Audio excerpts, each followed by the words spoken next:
Welcome to the NASCOM podcast. And this week we take a small break from just talking AI to more broadly focus on technology and geopolitics and deep dive into China, a fascinating economy. My guest today is Dr. G. Venkat Raman, a professor of humanities and social sciences at IIM Indore. He's a Fulbright fellow from the George Mason University.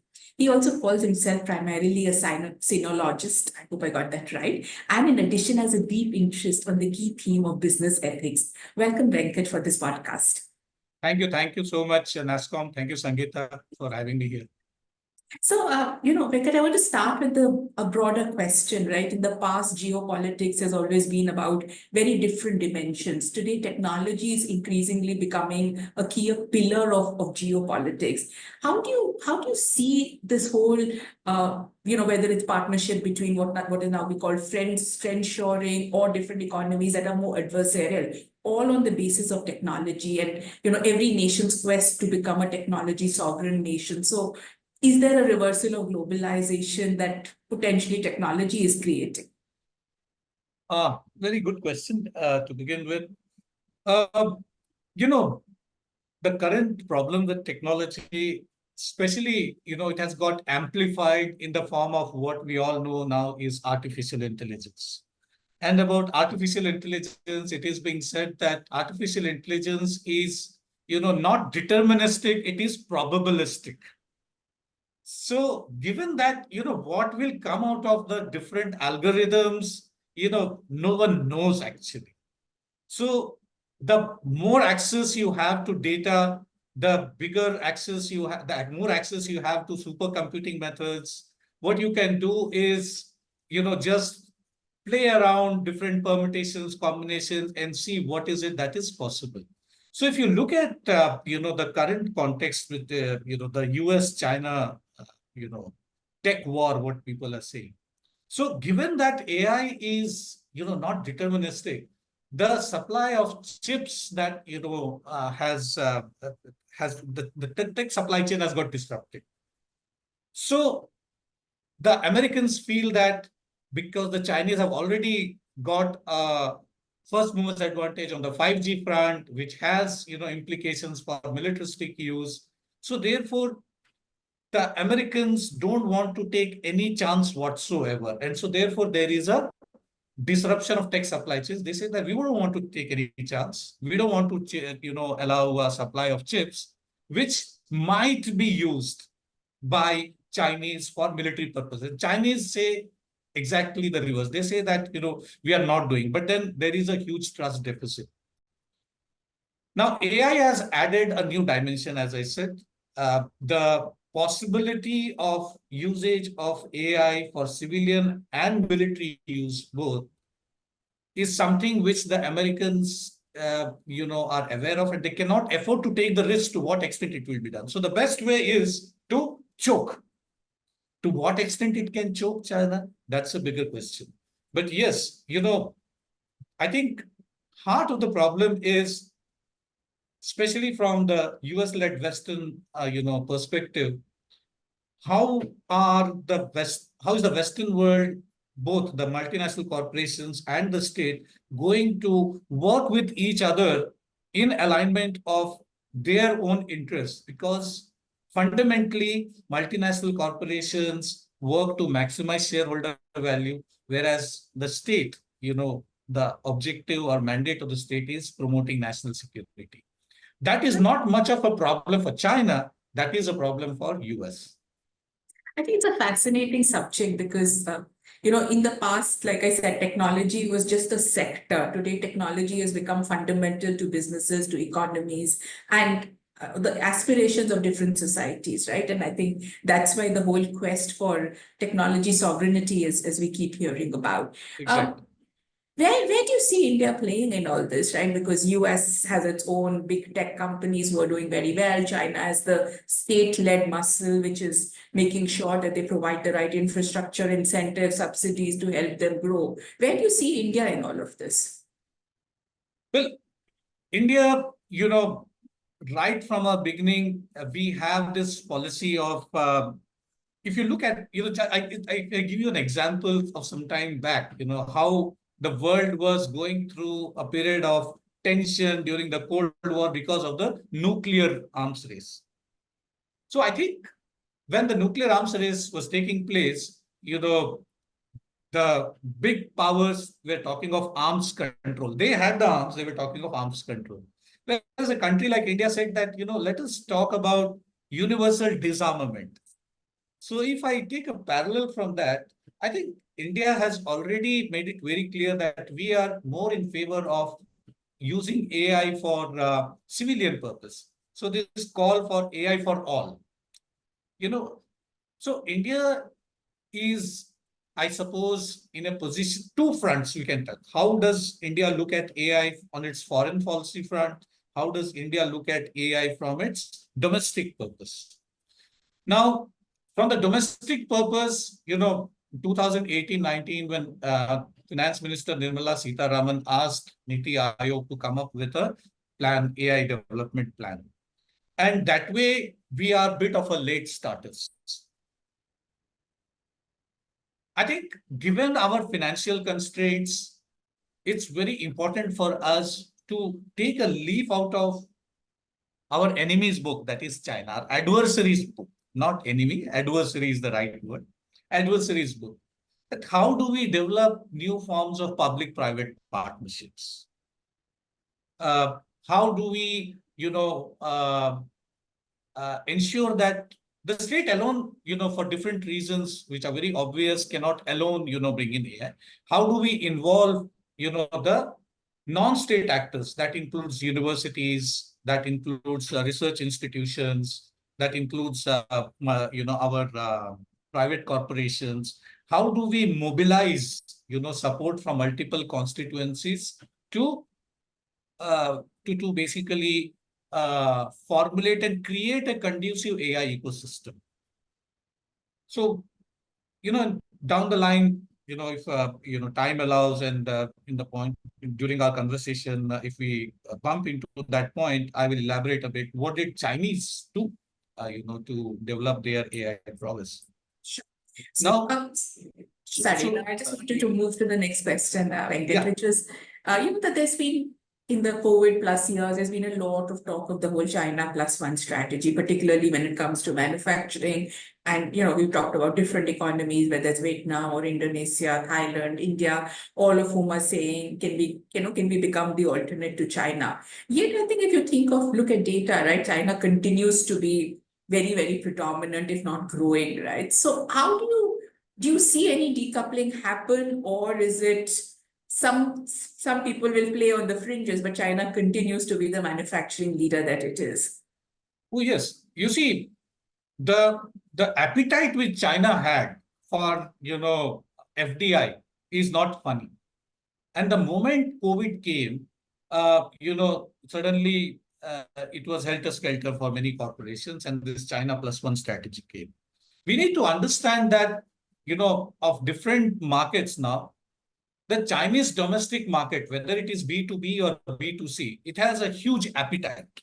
Of late, because of the downfall in the Chinese economy, for different reasons, that's a different topic altogether.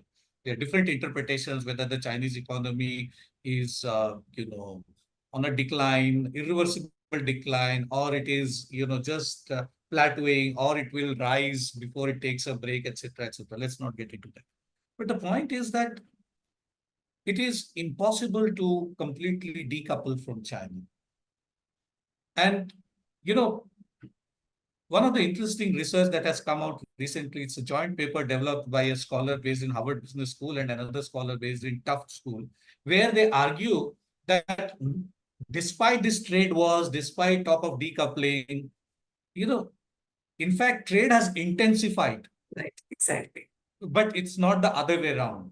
And so, for example, they say that 22% of imports to US in 2017 was from China.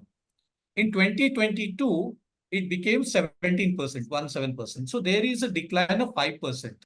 So does it actually mean that because of these decoupling initiatives and trade wars, actually imports are come down? They submit that no, the answer is no. And what they elaborate is say that, this period of decrease in trade has actually coincided with something very interesting, that exports from Vietnam, for example, has actually gone up, to United States. And in which items it has gone up? The same items which it has gone up, where exports from China to Vietnam have increased. Exactly. So in other words, what is happening is, it is the Chinese products are being rerouted through Vietnams of this world to United States. So therefore, if you have a very narrow definition of decoupling, perhaps, yes, you can say that, yeah, we are decoupling. So therefore, even if you look at the current administration, Biden administration, which is outgoing, they have stopped calling it decoupling. They're calling it de-risking, right? And and yeah, I mean, some parts of it, if you see, for example, uh, we are seeing reshoring, for example. And reshoring is something which is not related to, trade wars with arrival of Trump. Even before that, actually, there were, trends which showed that there is a gradual reshoring of sorts, because Chinese were increasingly becoming very selective in choosing which sectors FDI is welcome, which sectors it is not welcome. Now, increasingly, scholars are looking at, at the whole issue and trying to argue, which is a very nascent stage of research, and I'm trying to get into this area, where some argue that, in fact, China is so much deeply ingrained in this whole global supply chain. They say that, in fact, it is the world which is going to increasingly become part of this Chinese supply chain. It is the other way around. So, Yeah. so, It's a very so hard monopoly to break, right? It is a yeah, monopoly that is, and the cost factors, right? I mean, in the last 2 years have not been a great period of global growth. So exactly. you can do reshoring, but it comes at a premium and a cost. And, can the states afford to do that? I just want to draw on one point that you mentioned, which was around policies and how, China, which was had a very free market economy perspective, attracting FDI, today becoming a more closed economy. Even in the tech side, if you see some of the regulations they have done to even their own entities, right? Forget global companies, right? And in the AI world, where there is already so much distrust, right? In some ways, how do you see Chinese AI companies integrating with the world? uh, how do Chinese companies integrate, as far as AI is concerned? The Chinese are seeking to do that. Exactly. So for example, Chinese, no matter how stringent Xi Jinping is when it comes to foreign players in the tech sector coming and investing in China, in 2020 itself, 10% of R&D in AI related stuff, uh, you know, which was initiated by, the R&D labs, not sorry, the R&D labs of companies like Facebook, IBM, Microsoft, they all were located in China. So Chinese are basically looking to reach out to the world and, in different ways trying to spread their, AI footprint, if one can say so. So, for example, how a company like TT, for example, in Latin American countries, it operates, and there is huge data that comes out, and the parent, organization is there in China. It is at least that, the data is uh, exported back from this foreign country to the parent company, where Beijing controls the whole stuff, and then that gives rise to hell of a huge data, and through that data, through some supercomputing, Chinese will have more robust AI models. So there are multiple ways in which actually the Chinese are doing. And the most notorious of them all, how they are seeking to take advantage is, which is at least this case of how the Chinese have been able to make a huge dent into the, what is that called? Have basically engaged in cyber theft. And that is why this whole concept of cyber sovereignty. So, so therefore, through different ways and means, they are out there too. And again, it becomes easier for them, for, as I said earlier, because Here, the private players in China don't have any other mandate but to align with the state to promote the Chinese national security considerations, or overcoming the century of humiliation, or realizing the China dream, whatever way you call it.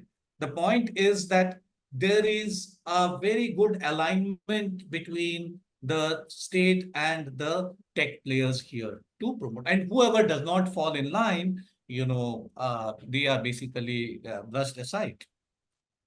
And I think a lot of that is also because China, like you said, is a very large consumption market now. So for the local Chinese companies, while they do need the global market, they also have a very large global domestic market that they can really thrive on. I know we're going to run out of time. I had just a couple of last questions, Venkat. Yes. One was about, I think if you just see the whole EV space, right? China is a leader there, both from a technology innovation perspective, the already the adoption perspective, right? And now you're seeing these non-tariff barriers coming up in different markets because there is worry about what happens to our local manufacturers. Now, in this new world of geopolitics, do you see more of this happening? And are there any sectors where India will face such a risk? I know we may not be such a dominant player today, but will there be any sector where India should be watching out for? Oh, yes. Energy security has always been a huge, factor when it comes to, emerging economies like India and China. China has been successful in taking the lead in the renewable energy sector to the extent where it is, more than significantly challenging the Americans themselves. Now, given the size that India, the population requirements, the size of our demographics and our varied industrial needs, given the volatility of, geopolitics around, increasingly, I think countries like India need to look for renewable sources and reduce its dependence on oil and, conventional energy sources. So, and from climate change perspective, about which we have been pretty vocal. So we need to start investing on basically various ways through which renewable energy can be ways in which renewable energy can be explored. So India can India can basically explore opportunities with a platform like Quad, for example.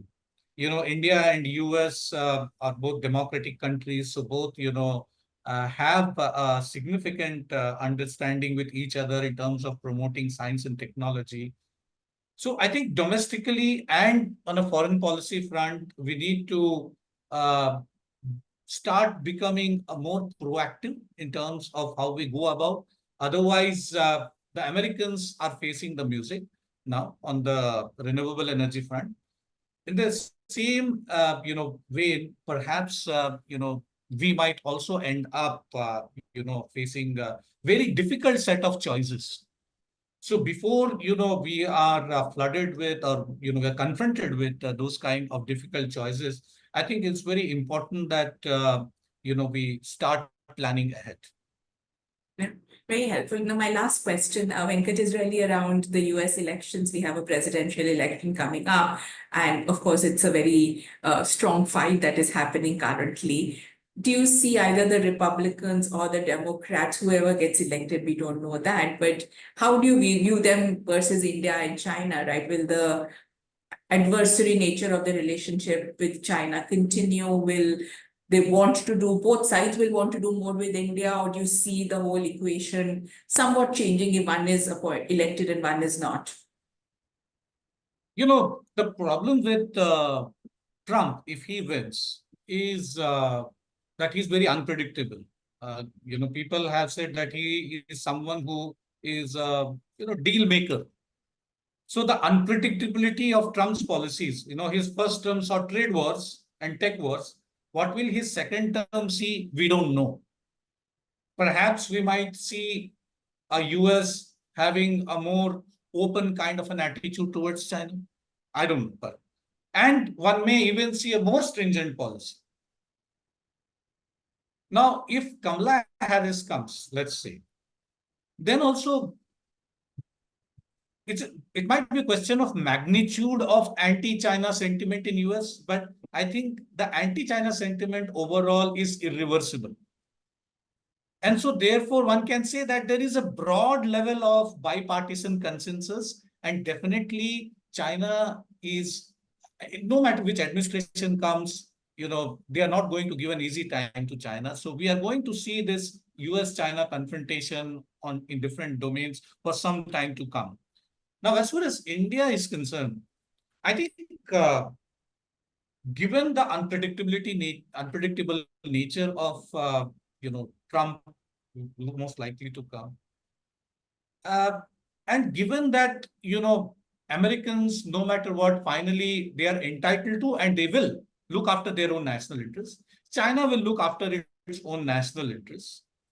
I think it's very important for us to develop a certain kind of a policy where our foreign policy towards US is not something which is influenced by the China factor.